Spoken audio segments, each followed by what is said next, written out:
The Great Wall of China is the only man-made structure clearly visible from the moon. It serpentines east and west for over 1,500 miles. For centuries, the Great Wall kept out the marauding invaders from the north. When the Mongols conquered China in the 13th century, Kublai Khan built a new capital city.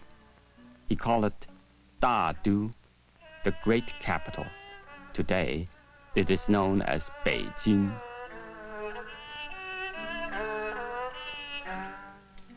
The city was carefully laid out according to cosmological and philosophical concepts of the ideal Chinese city. Its planners built the city on a north-south central axis.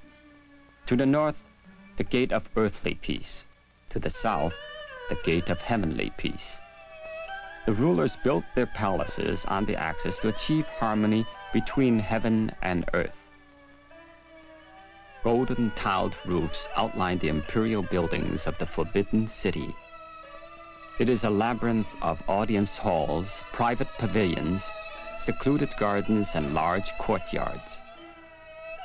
At the center was the emperor's throne, the seat of earthly power. The emperor was considered the son of heaven. In the days of the emperors, the Forbidden City dominated the larger city that surrounded it. For hundreds of years, it was the emperor's exclusive domain.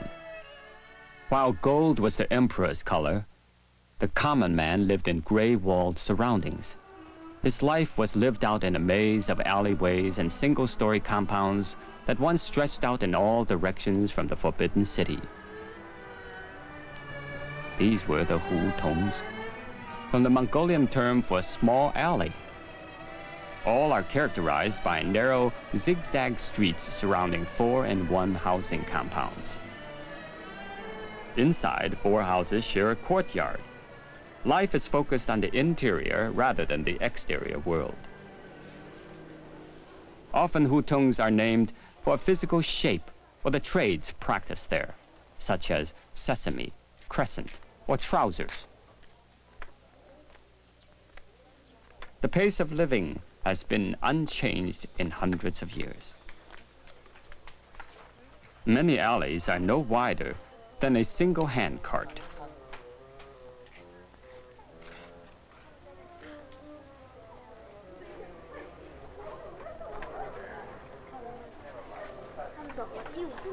Blessings for peace and serenity can still be seen over traditional doorways which lead into courtyards.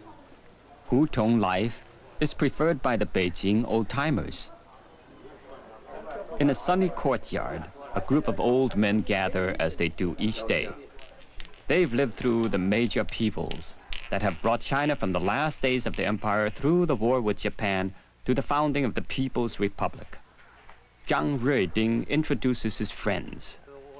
This old gentleman, he's 94. He even remembers the Boxer Rebellion.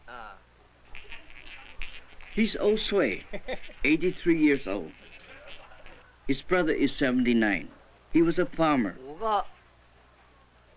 I have 5 sons, 2 daughters. They all live here. How do I keep in good health? No bad habits. I don't drink or smoke. Each meal I eat a ½ pound of rice. As we say, people are iron, but food is steel. After 1920, I was doing customer relations and sales work for a Beijing factory. And later, I worked as a cook in a nursery school. I've worked in the fields all my life. Why did I come to Beijing? When everybody went to the fields, I went with them. But I was all alone in the village. I couldn't cook and work by myself. As they say, I couldn't keep up with the wagon. That's why I came here. When I came to Beijing, I lost my food ration. I have to live with my son. As they say, I eat and drink my son. My grandson was just this tall when I came here. Now he is 23 and is working. He doesn't need me to take care of him anymore. That's my life story. I was born in the 24th year of the Emperor Guangxu. Of course, I never met the Emperor. How could it be possible? I've only seen actors play the Emperor in Peking Opera.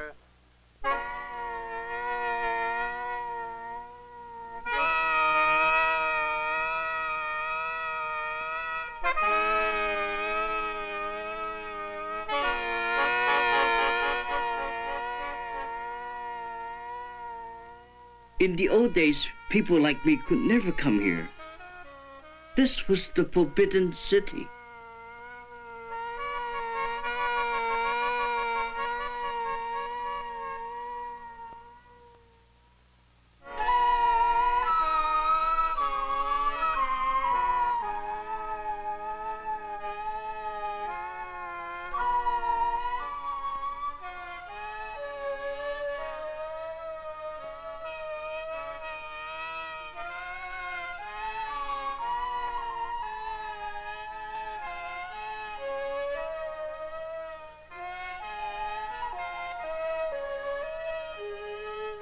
Every morning, starting at 5 o'clock, the ministers assembled on the terraces according to their ranks. Flags and banners were lined up in a long procession. The emperor's music was played. When he arrived, the court performed the grand ritual. 9 times they would kowtow to the emperor. It was a moment of ultimate respect.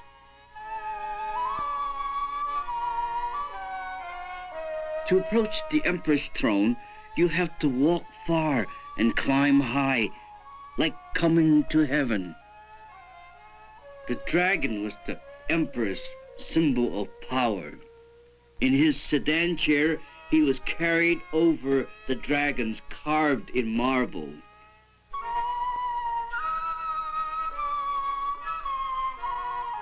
The emperor was the son of heaven.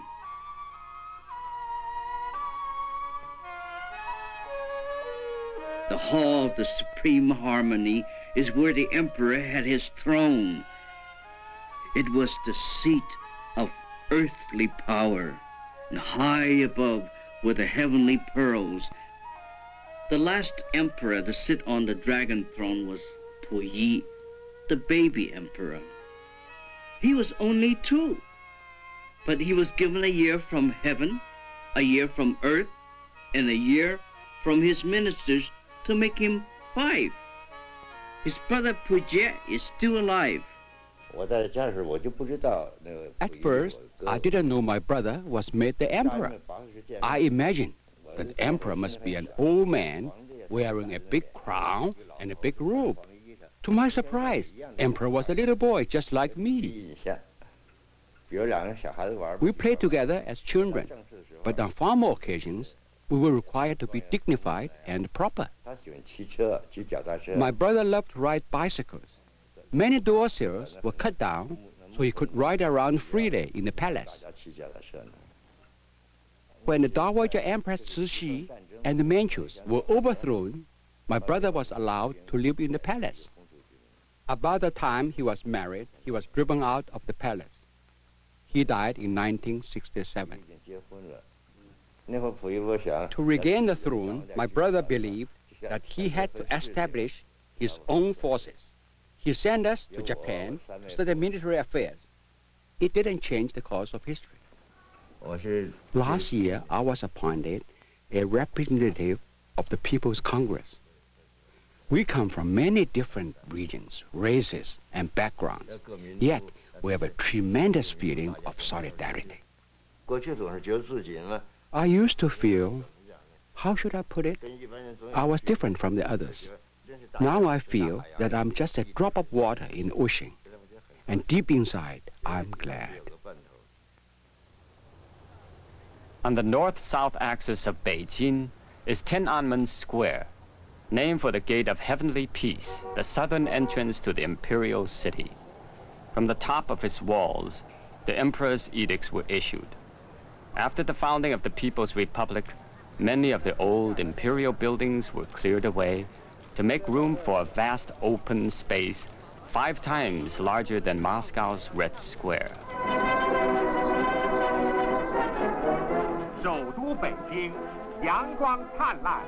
The square has become the site for political demonstrations and celebrations of all kinds, with crowds numbering in the millions.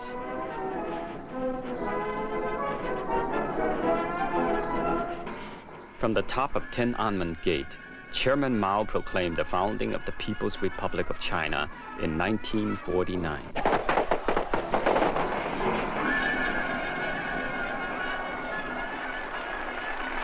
Later, during the Cultural Revolution, millions of Red Guards gather here for mass rallies. At the base of the monument to the people's heroes, the April 5th incident took place. Supporters of the late Premier Zhou Enlai clashed with government security forces. It was the beginning of the end for the so-called Gang of Four.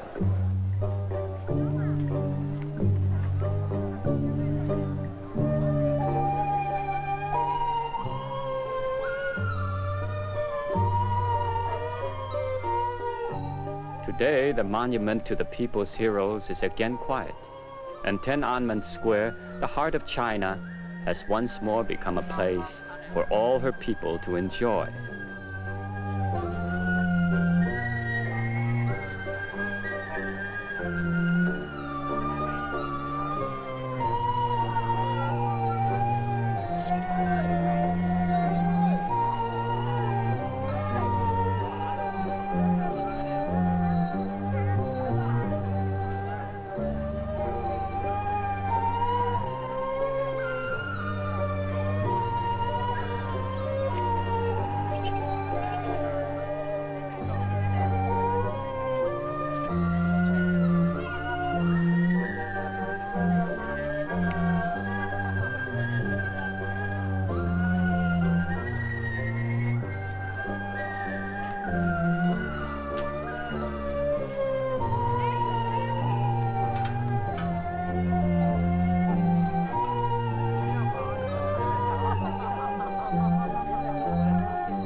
Early morning on the boulevard of Perpetual Peace. Here, there are no privately owned cars, so the bicycle is the answer to most transportation needs. In this city of 7 million, the rush hour consists of 2 million bike riders on the move. Dar Shi Lar, the Big Fence, an old shopping and entertainment district south of Tiananmen Square. The oldest silk store in Beijing is here. Herb medicines are sold in the oldest store of its kind. The original Peking duck restaurant is here, and there's a public bath called the Mouth of the Fresh Fish. A walk down Dar Shi Lar's narrow streets reveals much about the character of the natives of Beijing.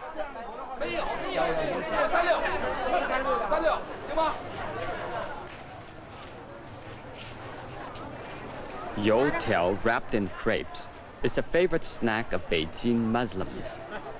After a long absence during the Cultural Revolution, photos of movie stars are again on sale.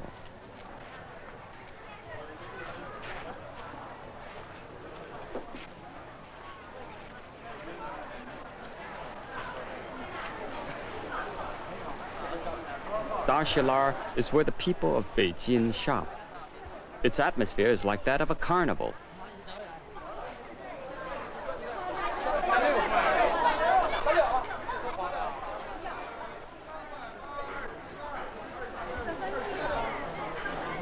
Wangfujing, Beijing's 5th Avenue. Once princely mansions lined the boulevards. The district caters to the many Chinese visitors and foreigners. Beijing's largest department store is here.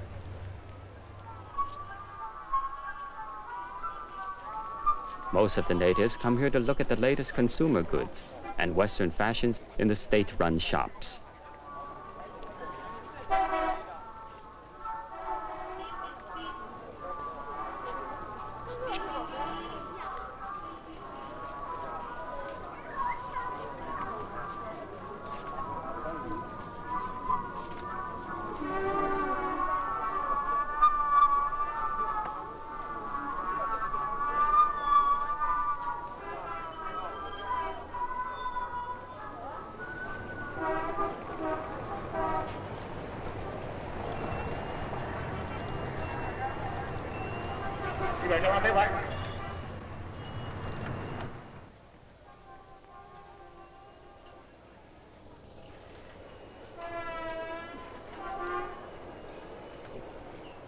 Chaoyang, a district facing the sun. Although new high-rises are solving an acute housing shortage, most people prefer the single-story 4-in-1 houses. The Yang family occupies the preferred south-facing unit in this compound. As cadre members, they also enjoy benefits such as home-delivered milk. Mrs. Yang holds an administrative job in a local food processing plant. In the family courtyard are 3 of the 4 generations who live here. I was a poor shepherd girl in Shandong province. I never went to school, not even one day. The old society prevented me from learning. They wouldn't even allow me to stand outside the classroom window and listen to the lessons. I joined the guerrillas fighting the Japanese. After liberation, I came to Beijing. When the 8th Route Army came, I cooked for them. Granny was in charge of the women's brigade. There are scars on her back from Japanese bayonets. It is said everywhere rises new graves and every family weeps its kin. Mrs. Yang's daughter was assigned to distant Taiyuan after college as part of the deurbanization program. Caring for her daughter Lily was a great hardship, so Lily came to live with her grandmother. She can be away from her mother, but not from me. Only a short distance from the Yang's home is the district market. Mrs. Yang and granddaughter Lily come early to shop. The Yangs have no refrigerator, so frequent shopping is the rule. Everything is state-run, from the farm to the market stall. Lines of buyers crowd the markets when seasonal foods are first available.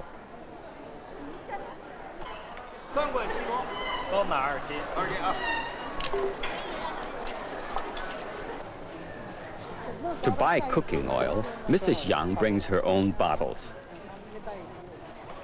Here the shoppers bring their own containers.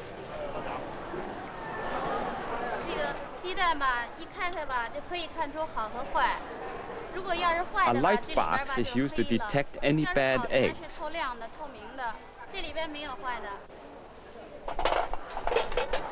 Eggs are sold by the jing, the Chinese pound, instead of by the dozen.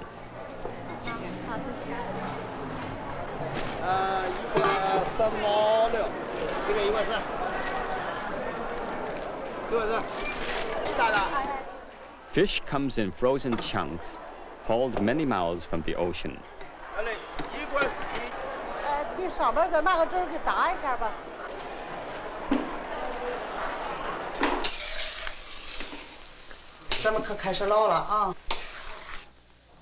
In the dining room, the entire family makes the traditional jiaozi for the big noon meal.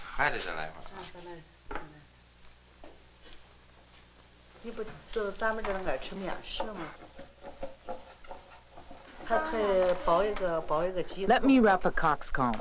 I can wrap several different designs. I have good spirits.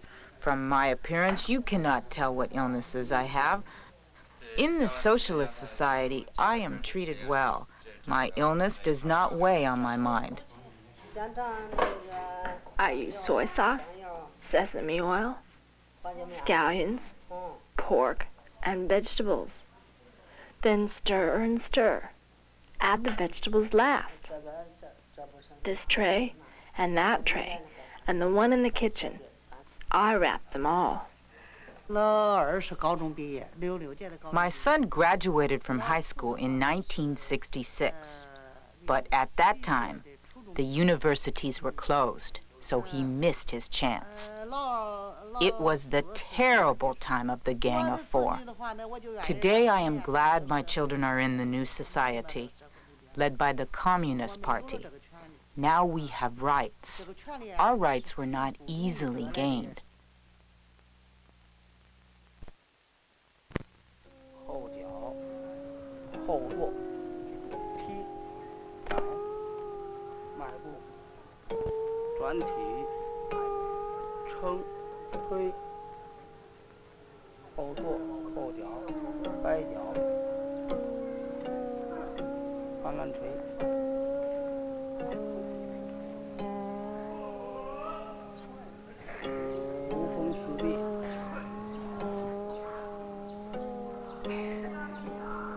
My name is Liu Guozhen. I'm 59 this year. I have always liked sports. Air Force life helped me keep in shape. I've kept it up after retiring. I wake up every day around 5, then I go to the neighborhood park. I jog a little and do a little Tai Chi.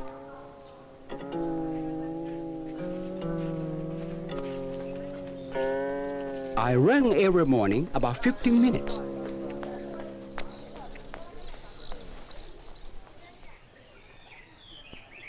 The tiger style is a type of martial art. You imitate tiger. You act like tiger. You breathe like a tiger. Then you build your own strength.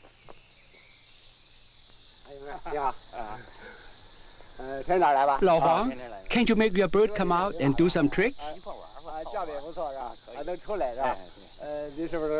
During the Cultural Revolution, we were not allowed to keep pets. Huang comes from very old Beijing family. Lao Beijing, we say. Keeping birds is part of our favorite pastime.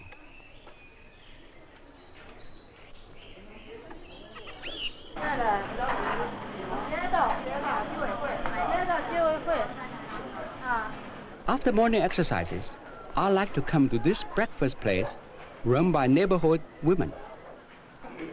They serve youtiao, hot steam bun, and soy milk. It's good and cheap. You got a lot to eat. Here, when you reach a certain age, you retire. Men at 60, women at 55. I got 90% of my salary and medical benefits, all paid by the government, just like while you are working. Many years ago, I lived in a 4-in-1 houses. Now I have a 3-room apartment in a high-rise on the ground floor like before. I share a little garden with my neighbor, Mrs. Lee. This is my lover, my wife. This is my second daughter. This is my oldest daughter. And that's my youngest, my son. And that's my grandchild. Mrs. Liu, I understand yours was an arranged marriage. That was before liberation. In the olden days, marriage was generally arranged by the parents. That was the feudal marriage. But ours was a step ahead of the times. According to the custom, young couples were not allowed to meet before the ceremony. So you might get a big surprise on the wedding day. Although our marriage was arranged, they did let us have a peek at each other before the wedding. Did you talk to each other? Oh, no, it was not allowed in those days. But your arranged marriage has worked out for more than 30 years. It worked out just fine. What do you say, Mr. Liu? I totally agree with my wife.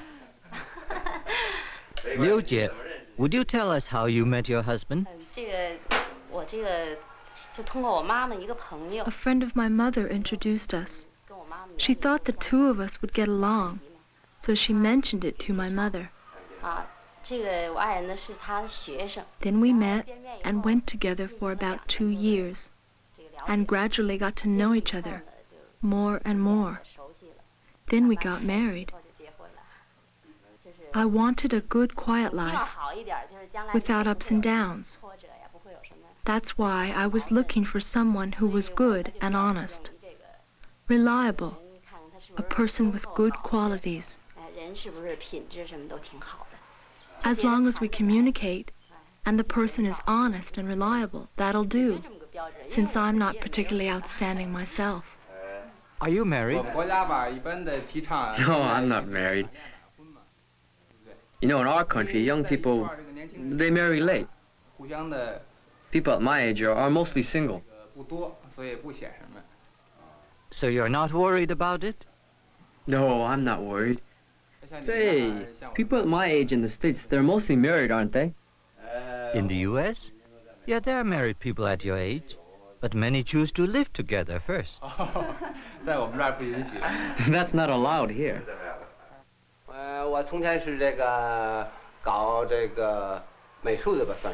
I was an artist. Once I studied at the Beijing Art Institute. Later, I worked in a factory doing copper etchings. Mr. Wu Jingtang was my teacher. Here are some of my early works. These woodcuts I have done are easier than working on copper plate. With copper plates, you have to use a magnifying glass. With this, you don't. This is called Malay lamp in the Beijing dialect. It is a very hard root. I made a pipe out of it and carved a shrimp and a fish on it. There's another shrimp on the mouthpiece. I call it the lobster pipe. 龙虾烟斗。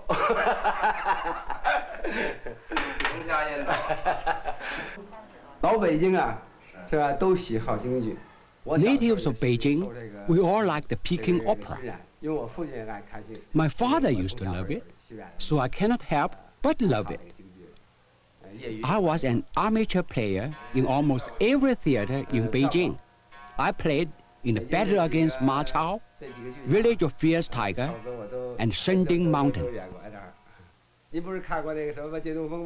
I try to sing you a piece from Borrowing the East Wind. 鲁子敬在舟中啊，浑身战斗。好，这多年不唱了。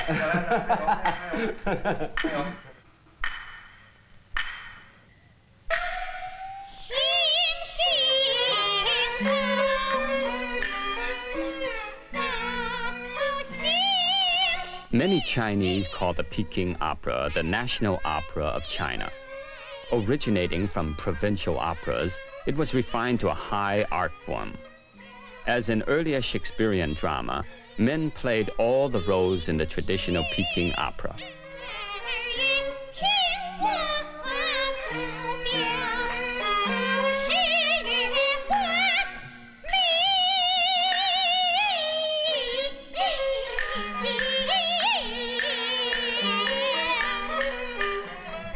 But the talent of this actor lifted the status of female roles to new heights. Mei Lanfang pioneered in developing new plays featuring female leads. Playing many of these roles himself, Mei introduced new singing and dancing styles. He became one of the greatest stars in the centuries-old tradition of Peking opera. Mei died in 1961. But his children followed him onto the Peking opera stage.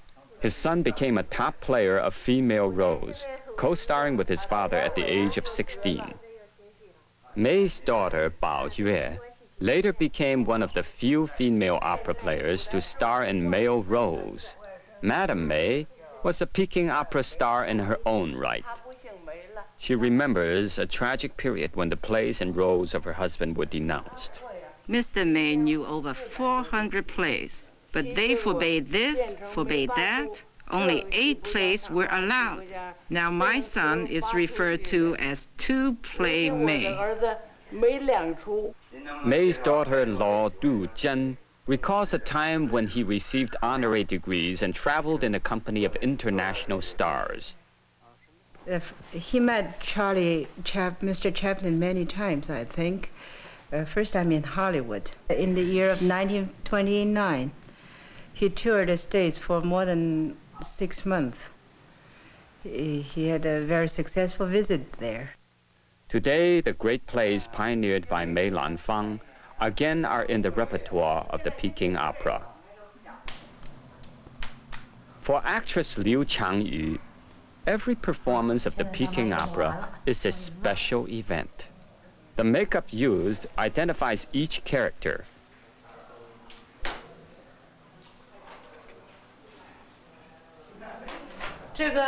I studied Peking opera for 8 years. I mastered many roles: ladies, courtesans, and women warriors. Traditional opera requires lifting the eyebrows to make the almond-shaped eyes. We use the belt to pull up the eyes and the forehead.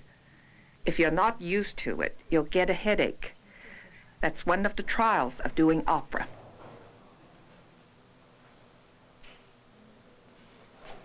This hairpiece will help shape the face to the classic beauty. We call it the watermelon seed face.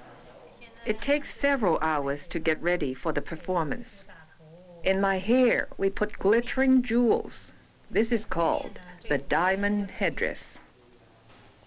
The tunic is usually worn for the role of the maids.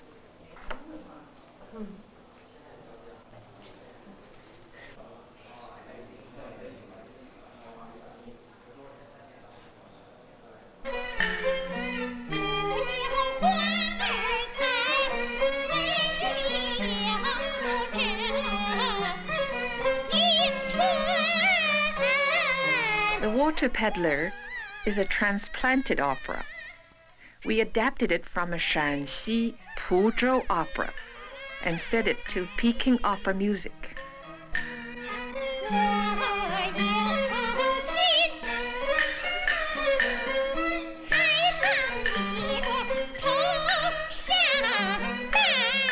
It's about a clever maid who arranges a rendezvous between her mistress and her lover, a scholar forced by hard times to be a lowly water peddler.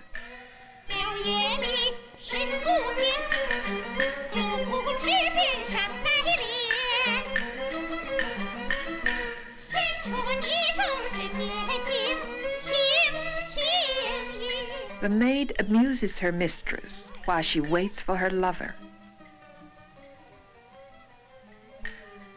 She dances and sings about the flowers that blossom in each month of the year.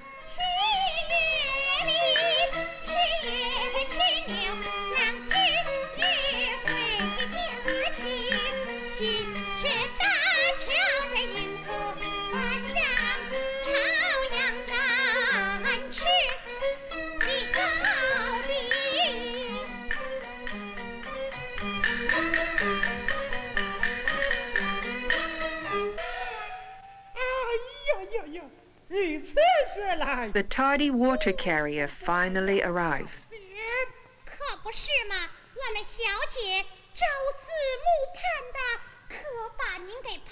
The maid leads him to her mistress.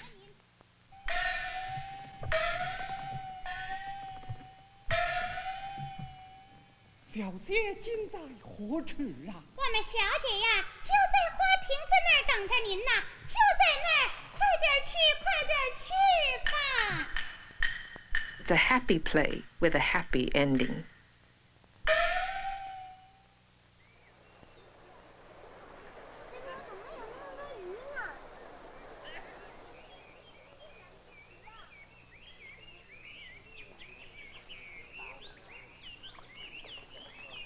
For the young men and women of China, the days of arranged meetings and marriages are a thing of the past. Crowded housing conditions force them to meet in public, but they are still shy about showing their affection.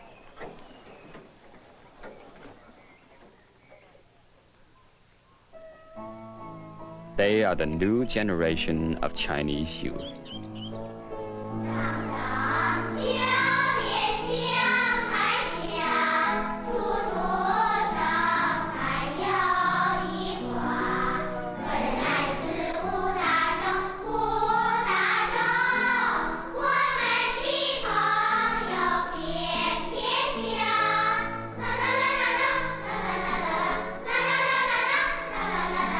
From nursery school through college, the student population of China outnumbers the entire population of the United States.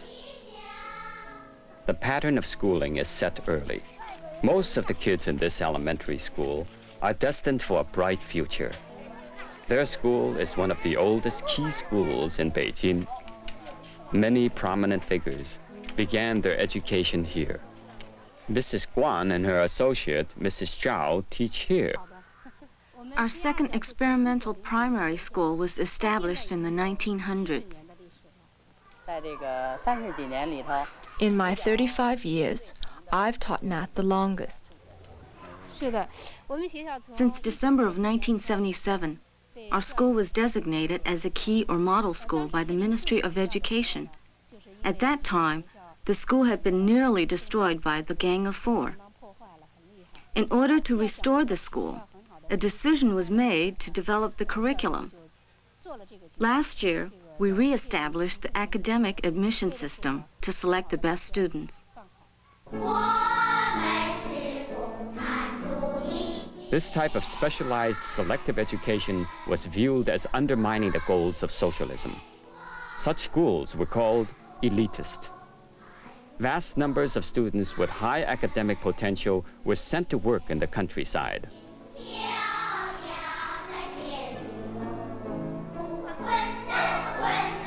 During the Cultural Revolution, political loyalty replaced academic achievement as the main criterion for acceptance into college. For more than 10 years, the Chinese system of education stagnated. Many claimed an entire generation of highly trained minds were lost. Since 1977, college entrance exams have been reinstated. Each spring, the attention of most high school students is focused on the tough exams. Only 1 in 20 will pass. For those who do, a bright future is assured. Are you satisfied with how you did on the exam today? It's hard to say. I'm sure there are others who did better. Many of the students already had a head start towards success with the exam. They were the select group who attended one of Beijing's key high schools. Mr. Zhen is principal of one of these schools. The key schools are some 20 select schools where we maintain higher academic standards with superior faculty and students. Yang Xie was one of the students who lost out. At 15, he went to Inner Mongolia as part of the youth movement. Later, he received some technical education at a vocational school. They chose the so-called better workers as college students. Academic standing was not a consideration. I'm afraid college isn't possible for me now. This year's qualifications are for those under 28 and single. I'm married already, and besides, I have a child. Naturally, the country prefers younger people as college students. Well, in a few years, I'll be over 30 and too old. My brains are fried. I studied so hard. Pretty sure I didn't make it. For these two high school graduates, a college education may be an elusive goal. I'm just giving the exam a try this year. I'll try it again next year. As long as you're under 25, you're eligible to take it. I'm 18.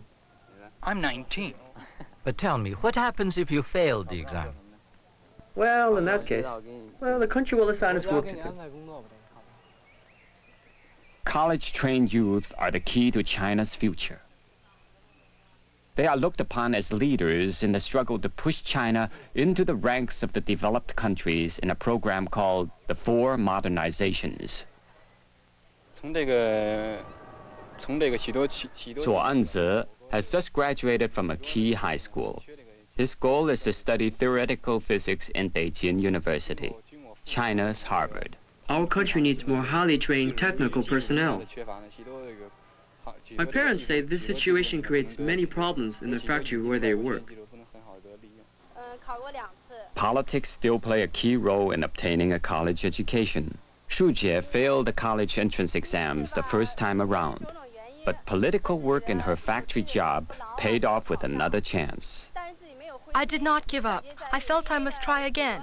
The building of our country needs our knowledge.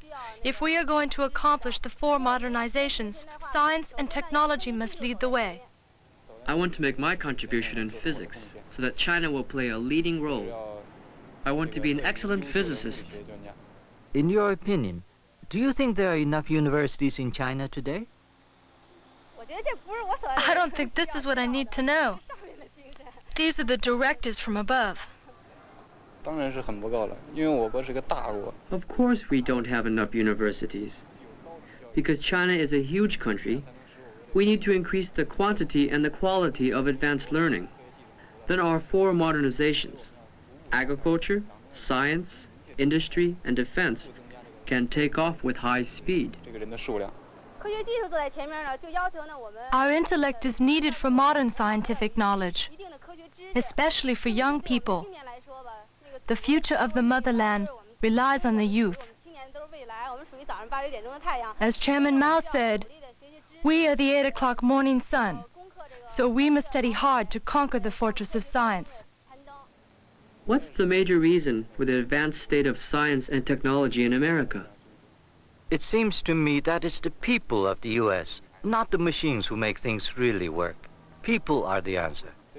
Then I'm confident that if our generation works hard, we'll catch up in the modernization of China.